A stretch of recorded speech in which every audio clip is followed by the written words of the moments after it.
I definitely see you're going to see with Biden. There's going to be a lot of bipartisan cooperation. I can see that.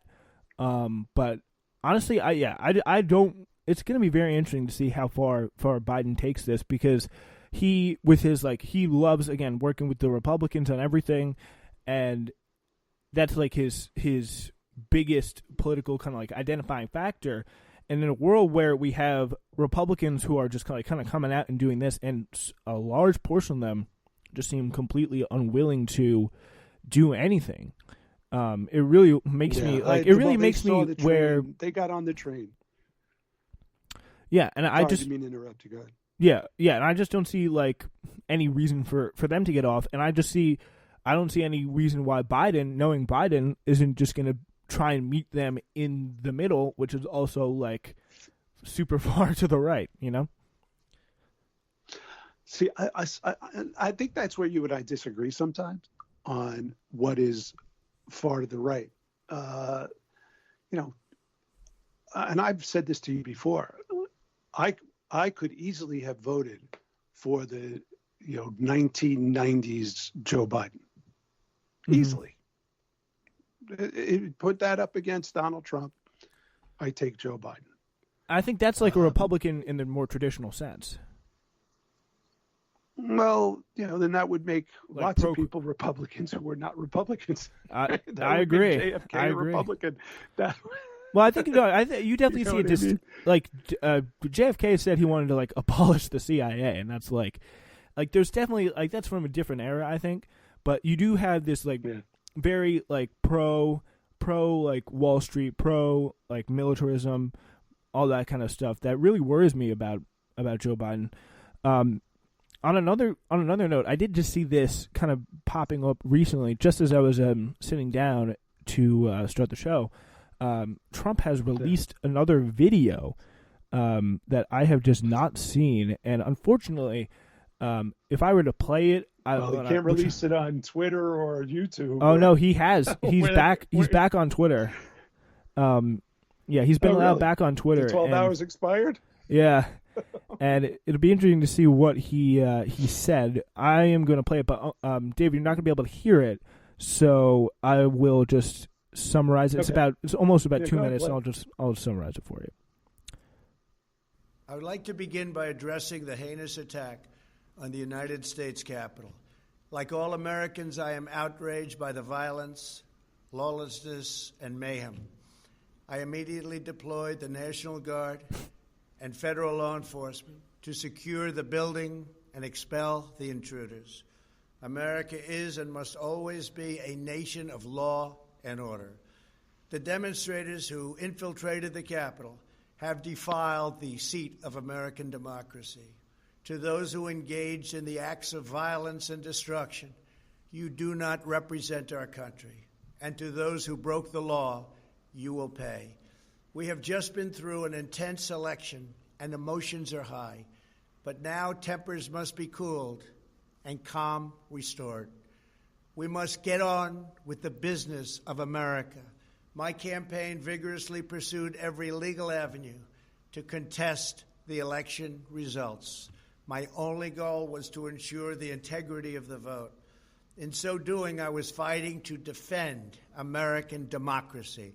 I continue to strongly believe that we must reform our election laws to verify the identity and eligibility of all voters and to ensure faith and confidence in all future elections.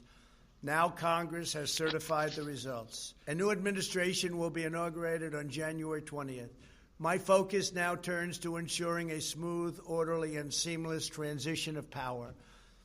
This moment calls for healing and reconciliation.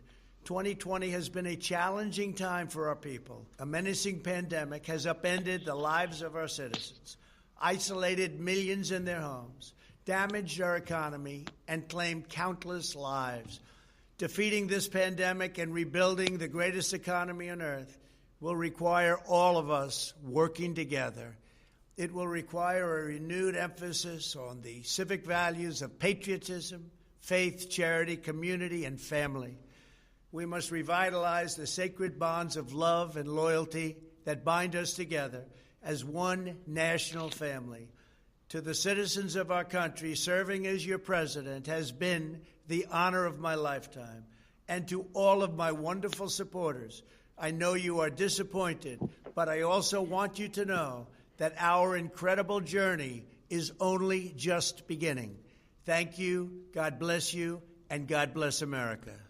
Wow. So what that was there was probably the closest thing you're going to get to a concession speech from Donald Trump, coming out there and saying pretty much that in really the strongest terms, saying that the violence was unacceptable, the people who broke the law will pay, and saying that a new administration will be inaugurated.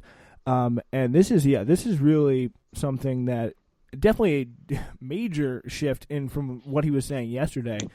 And it would be interesting to see what brought him to that. Well, we saw what brought him to that. He didn't seem to mind. He did not seem to mind. I wonder, was it Pence? Was it some general? I don't know. I do not believe that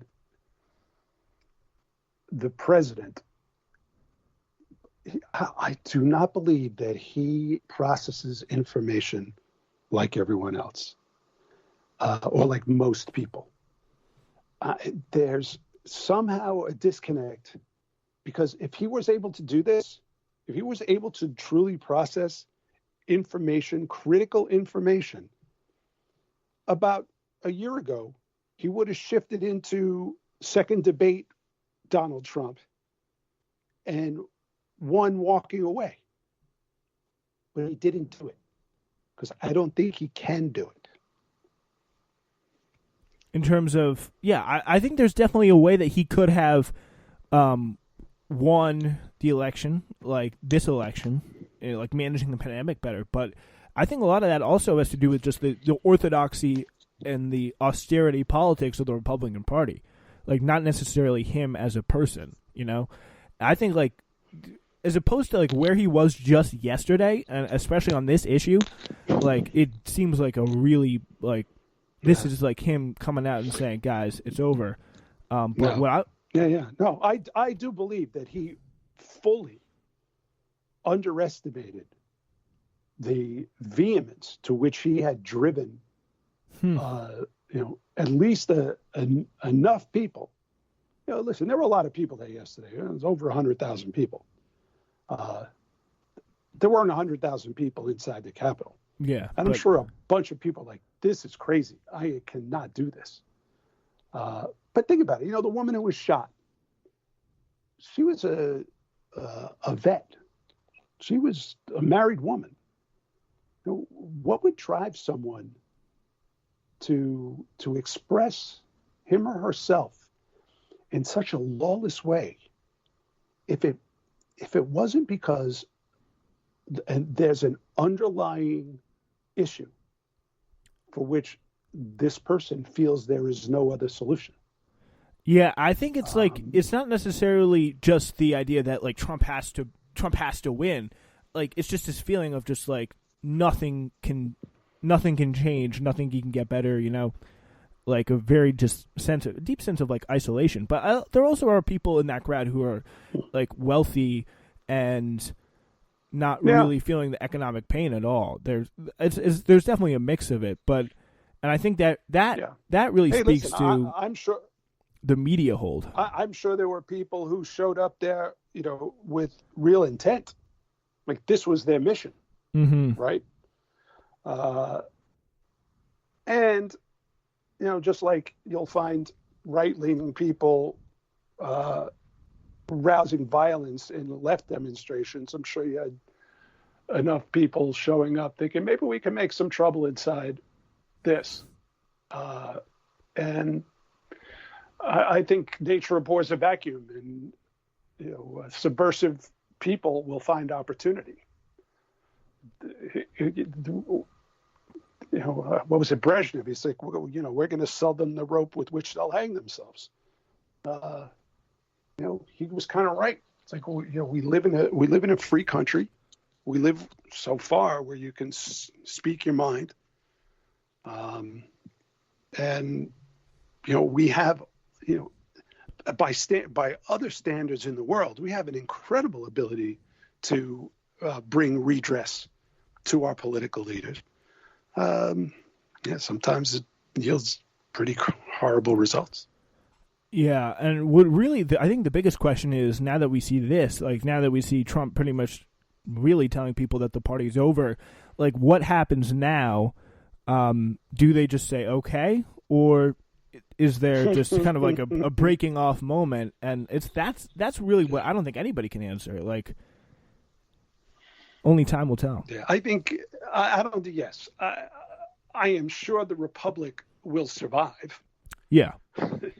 It's not like I do know this. Like they were back at 8 p.m. after yesterday. So.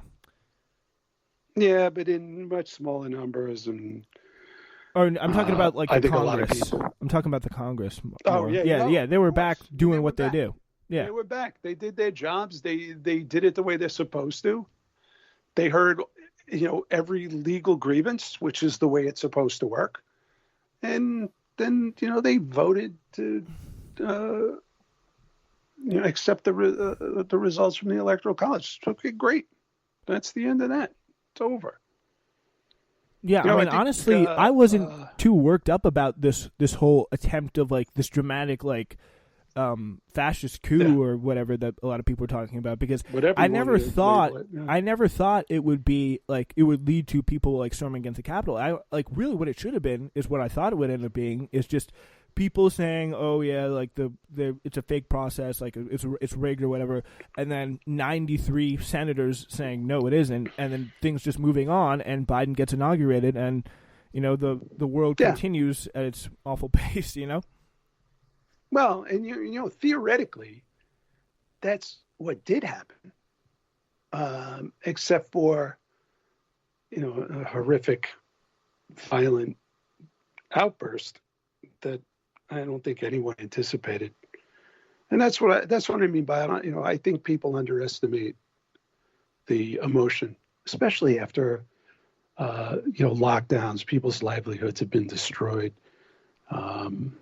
These people have no place to go, a good portion of them. And I think when you look at older people, they're used to seeing a world where political discourse is civil, where people can't get on television and say that a given senator or politician is a Nazi. And someone, and on the other side, they can't just go labeling people as subversive communists. I think there used to be at least in the more, not in the fringes of parties, but closer to the centers.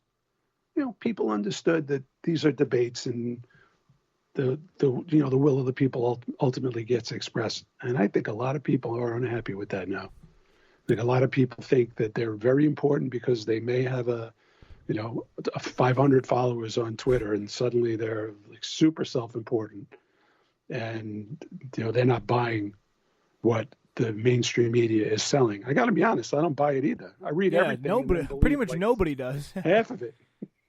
Exactly. So that's I'm sitting here. I'm left to my own devices with what little information that I can gather that I think is nearly unbiased. It's very difficult to come by. And then practice a little deductive reasoning. Also, it is a process. There are supposed to be processes in this. And again, I'll just return to that thought. A lot of people on the right felt like the process had been preempted somehow, that election day turned into election month.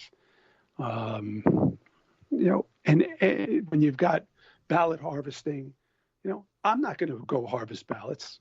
You're not going to do it. But there's someone in each one of those parties to whom a partisan victory means more power, more money, maybe a shot at someone's staff, maybe making more money somewhere, having more influence in a governor's office, a mayor's office, whatever it is. And I